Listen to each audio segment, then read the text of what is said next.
Formation of competency framework. Today we will be talking on this in this presentation. Welcome everyone to today's video. So what are we looking into it? We are looking at competency framework and how do we emulate or form what. I will just give you a brief outline as to what are the essential qualities, characteristics that needs to be incorporated in the competency framework so that it helps you, assist you in framing your own competency framework. Remember, three lines of growth. I will also talk about learning typologies, outcome typologies that we are looking into. Why do we look at outcome typologies? Because essentially we are talking about competencies that we should emulate or display that makes us successful, in turn makes the company profitable. So three lines of growth, there are simply three lines. Number one would be an educational technology that needs to be taken care of. Absolutely there. Next is your quality assurance. You cannot, you do not, and you must not compromise on quality.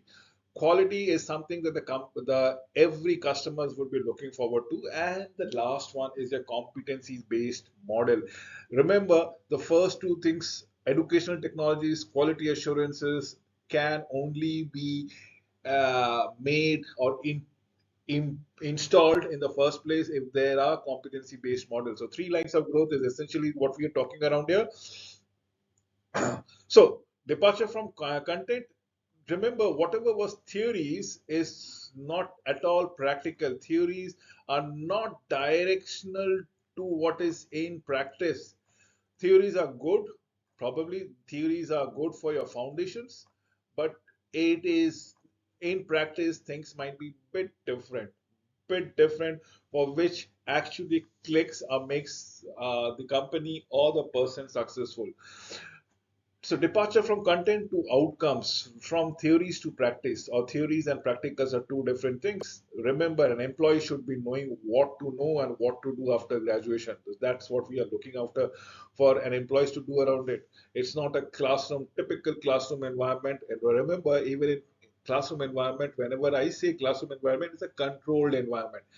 But outside in the world, in the society, nothing can be controlled. Everybody is left to their own whims and fancies, and things can go wrong. You have to be emotionally aware. Emotional intelligence should be of a highest optimum for you to go around it. Similarly, for competencies, the ability to perform some particular task, action, and function successfully. And I should add the word called repeatedly, which makes you successful.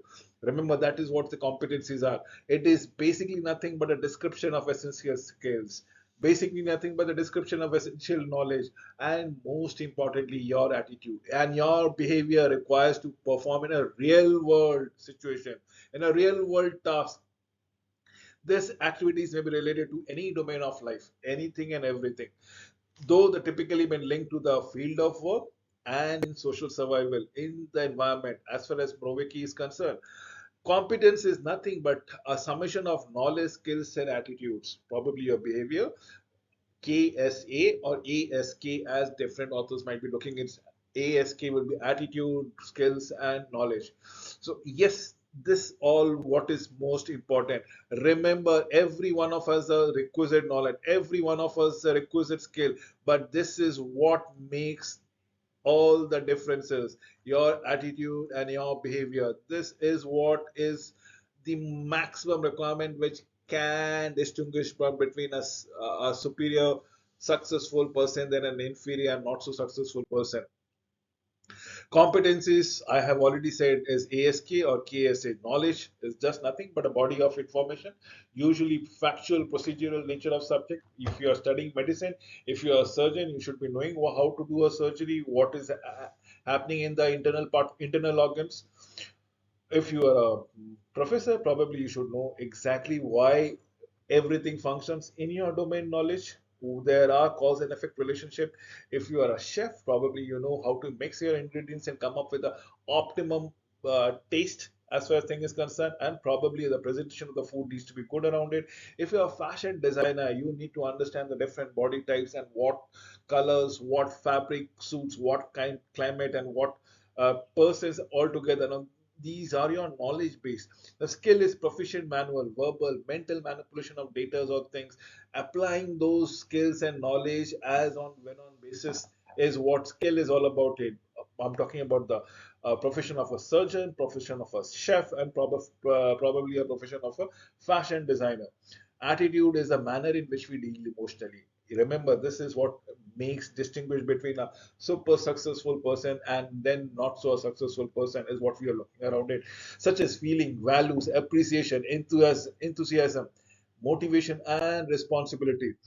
Did I say competencies is all about outcomes? And what are the learning typologies? The first and foremost thing is cognitive. Cognitive is everything that comes in your mind, in your brain, your verbal knowledge, the things that have been taught in your schools, the third that has been taught in your undergraduate programs, postgraduate programs, the knowledge organization, how things have been conceived and probably installed in your system altogether, information, concepts, mentally arranged, how it has been indexed in your brain.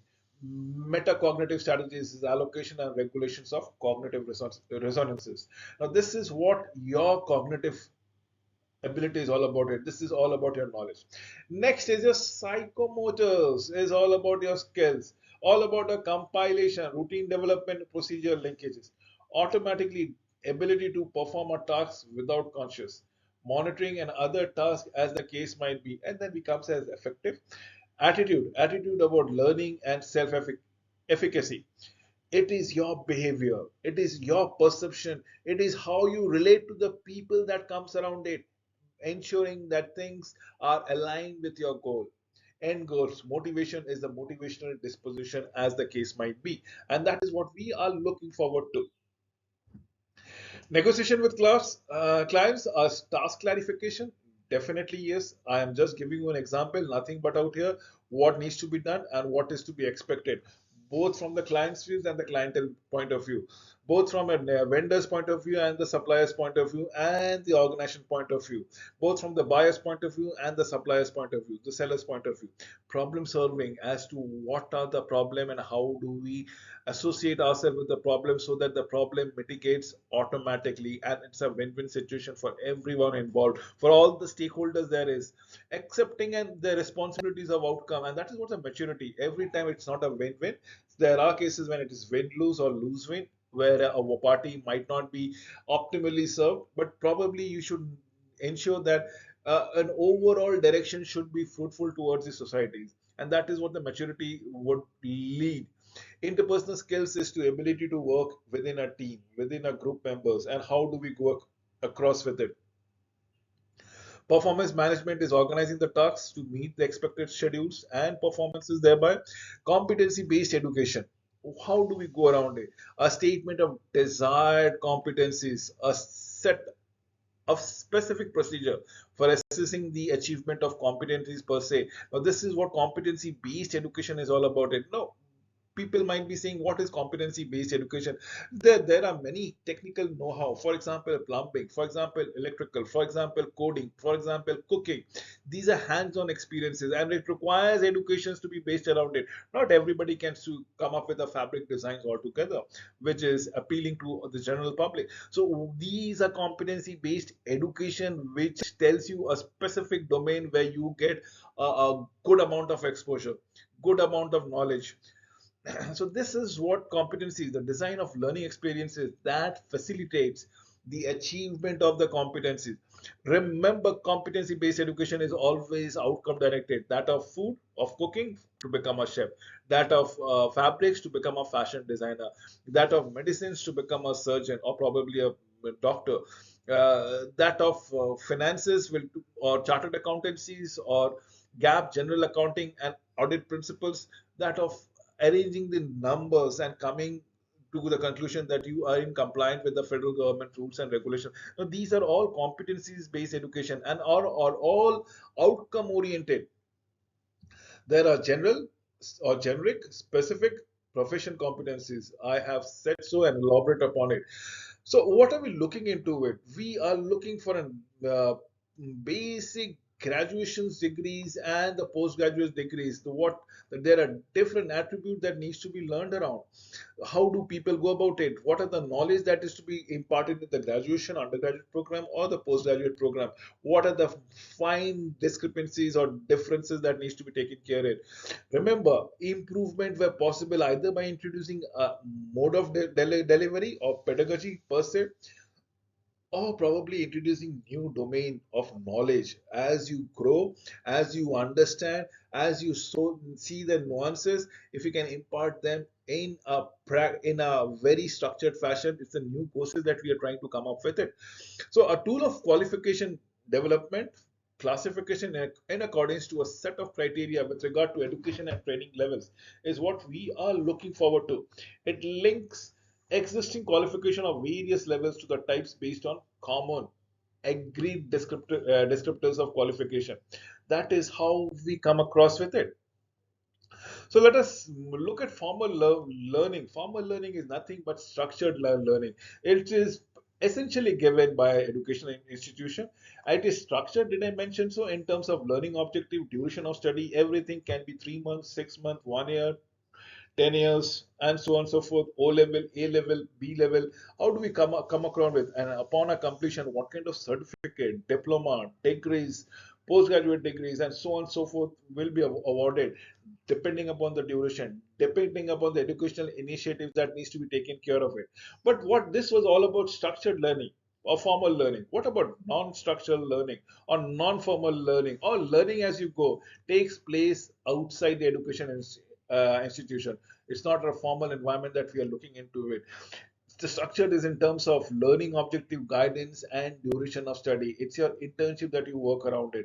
You know there is a guidance, but there's something that's completely not formal. There is, you cannot predict on which day, which lesson, which knowledge is to be imparted. You go and you learn, you start working around in organizations in a particular domain, and as an intern you will see various situations coming up and various ways of handling those situations.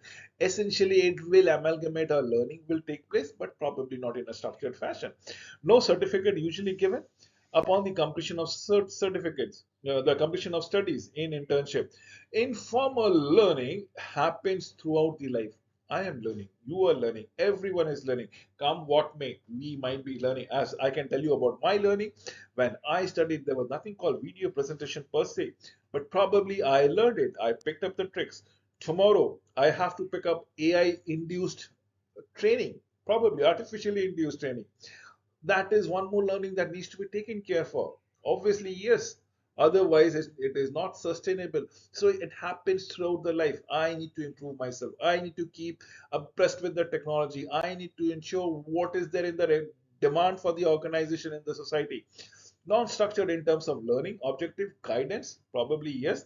And essentially, since life is your teacher, probably wonderful training has been imparted, but there are no certificates to it. Remember, in structured learning, everybody's question paper at the end semester examination or the last examination are same. Everybody's question papers are same. Everybody can pass. If they learn, well and good. If they don't learn, they can copy, cheat, probably do malpractices. Still they pass. But in life, every one of us, including you and me, we have different question papers. I cannot cheat. I cannot mimic what you do because your circumstances, my circumstances, your situation, my situations are not identical. So life gives different question papers every time. There are no certificates. So now let us talk about NQF, the National Quality Framework, which gives non-formal and informal education and training. We are talking about transparency, access, continual of higher education and professional training as the quality as the term goes around it. Now, NQF National Qualification Framework contains generic attitude, generic skills, knowledge descriptors, developing through a corresponding descriptors for professional activities. You want to become a chef? What are the essential qualities that you should be able to go around it? So you need to understand the scope of responsibility, the cost of errors, the complexity of the activity, knowledge content, innovativeness of the activity thereby. So yes, allow me to give you the qualification levels. One, level two, level three. Level one is all about basic knowledge, the ability to apply basic skills, and probably you can compete in the work study under supervision. You cannot work independently. Level two is a little bit factual knowledge which has been provided in the field chosen by you of work study, the ability to apply those basic knowledges, practical oriented, and probably you can work in coordination with the supervisor. Obviously, yes, keeping the supervisor in the loop is very important. Level three are very important because here the knowledge, facts, principles about a particular field of work is being imparted to you. You can apply a range of your own thought processes, your cognitive abilities, your practical skills in accomplishing the task. It's by basically selecting the basic methods of tools and material. The competence to take responsibility becomes much more higher. Here, you might not require the supervisions all the time. The supervisors might not be there to groom you. You can take your own decision. The competence adapts the behavior and keep on adapting in the dynamic environment that goes around it. We come to the learning outcome relevant which comes around here. It's highly specialized. What do we go around?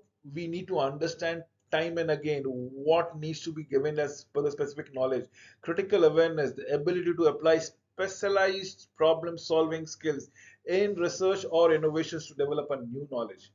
Similarly, in managing and transforming level 7 outcomes, they can work independently. They can manage complex tasks, unpredictable situation, the competence to take responsibilities of a higher optimum level. The level 9, the learning outcomes, the knowledge is of utmost cutting edge theories. Everybody knows everything. Probably you are innovating as the time goes around it. The ability to apply the most advanced and specialized skills and technology, including synthesis and evaluation to solve problems, critical problems in research, innovations, and extend thereby. We need to go around it as the case might be.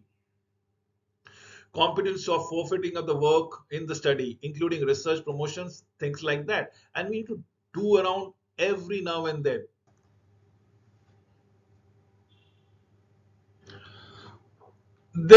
Thereby, now how do we go across with it? Relations between national and sectorial qualification program, NQF and sectorial. When I say sectorial, it can be banking as a sector, it can be the leather industry as a sector, the steel industry as a sector, it can be the hotel industry as a sector. So NQF is an average and can substantially differ from situation into various different sectors. Sectorial qualification reflects the NQF applications only, but are sector specific. Some levels can be skipped, professional sub levels can be introduced. Definitely changes in descriptions are possible. So please understand sectorial is all sector specific, industry specific within the framework of the national qualification framework per se. So model I believe is as is basis, no competency management. People are assigned to jobs, project spontaneously. When assessing competencies, the key criteria is experiences, often in numbers of years. Learning is based on bosses, opinions, or staff motivation, as the case might be. And this is very important for you to understand time and again. We talk about standardization. Now, this is very important. Why? Because come what may, be it NQF or SQF, National Qualification Framework or a sectorial qualification framework, standardization is required. Now, I can go and buy a bar of soap for taking a bath. Every time I go to a shop and purchase the same brand for the same soap, and every time I come up and wash it, take a bath, but every time I find either there is a change in the quantities, qualities, colors, probably scent, or even the quality of the soap. If they differ, will I is it acceptable to me? Probably not. So what are we looking into is every time that I go to a shop and get myself a soap, the quality is identical to the previous one, and the quality will be identical for the next purchase also. So that is what standardization is all about. It development of competencies is databases for key project roles, inclusion in the latter into project management, Integrated training of project staff in project management tools. Project plans for personal management includes qualification requirement for project staff. Provisions of project with competent managers and human resources using competencies database as the case might be. And this is what we are looking for it. Measurement is assessment of the project staff is done with regard to the roles requirement. Career planning is formalized. Training in the project management tool is performed with regard to the future project's objective.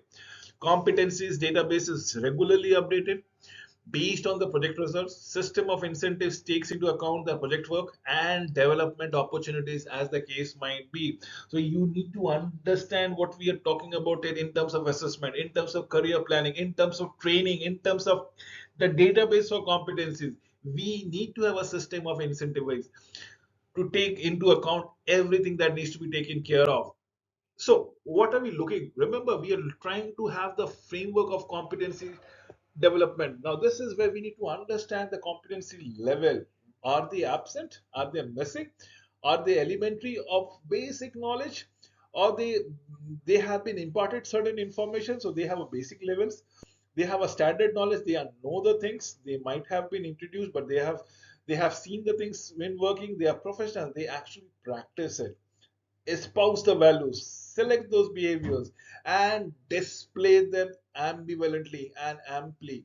Last but not the least is an expert, because they are the epitome of that professional behaviors, attitude, skills, knowledge, what may be. So we have this level from 0 to 5, where things on the 0 base is negative, and 0 5 is the most optimum level, which cannot be which needs to be emulated by every one of them. Now, this is the competency level scale that needs to be taken care of.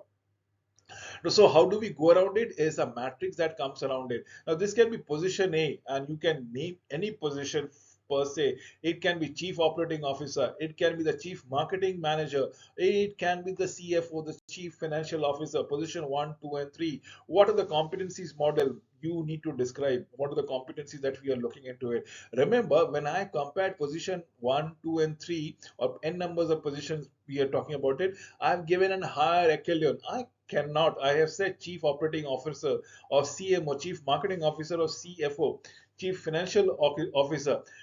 They are on the same parameters, right? They are the higher echelon of the management. So I cannot per se compare chief operating officers with an office boy, an office executive. Can I?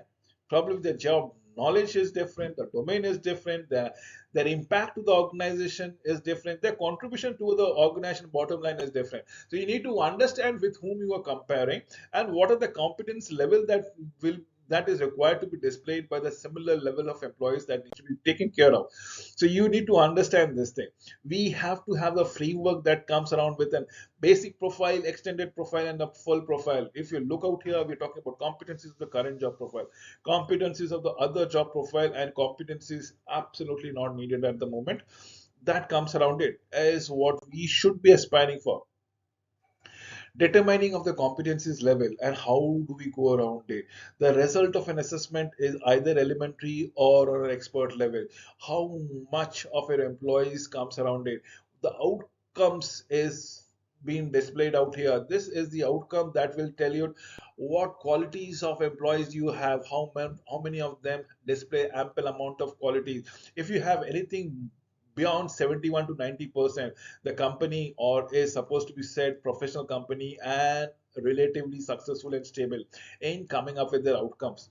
Anything below 31, below 50 percentage would be something which is the company is not to be trusted, and probably things needs to be upgraded time and again. Now everything needs to be upgraded. That means we are going to look for trainings. Now training for a specialist profile and for a positional profile. From a For a vital position, a specialist profile, for a positional profile, for any profile that we are looking out here. Again, the competencies we need to map them, and we need to figure out what competencies has to be amply clear or displayed by the trainees at the end of the training, and accordingly design a training program out there. So if we are looking about a leadership development, we are looking out here. If we are looking about time management, we should be ensuring what are the time management competencies that is lacking, and probably how do we improve upon it. So this is how we go around it. See, usage of Competency management in learning management system LMS is the competency model of an organization, the level of competencies, the profile of our competencies, and the approaches of training via LMS. I have already given you a framework which we have been talking around in this particular presentation all together to understand what are the competencies that is required, what are the positions that we need to go around it, how do we be future oriented, and how do we frame or probably construct that framework for your competency. One thing is MUMIS, and how what is MUMIS stands for? It's nothing but modular objective oriented management information system. Modular is complete domain, absolutely one particular domain that we are talking about here. It can be communication, it can be improved upon, it can be competency managers, it can be improved upon, the CPD or the continuous professional development that needs to be taken care of, the events manager, the groups, the performance manager, the report creator. This everything can be taken care of only if you are aware of the things. Now, now this is what we should be talking about. Mumis, we need to ensure which all functional area that needs to be taken care of, which all objects, which all management system that needs to be installed, either of the communication, competence manager, event manager, continuous professional development groups, performance managers, and report writer. If there are no faults anywhere in the organization, it can be just the continuous professional development that needs to be taken care of, and probably the training can be conducted. And this keeps the staff motivated time day in and day out. With this, I come to an end of this presentation. Thank you for watching this video till the very end.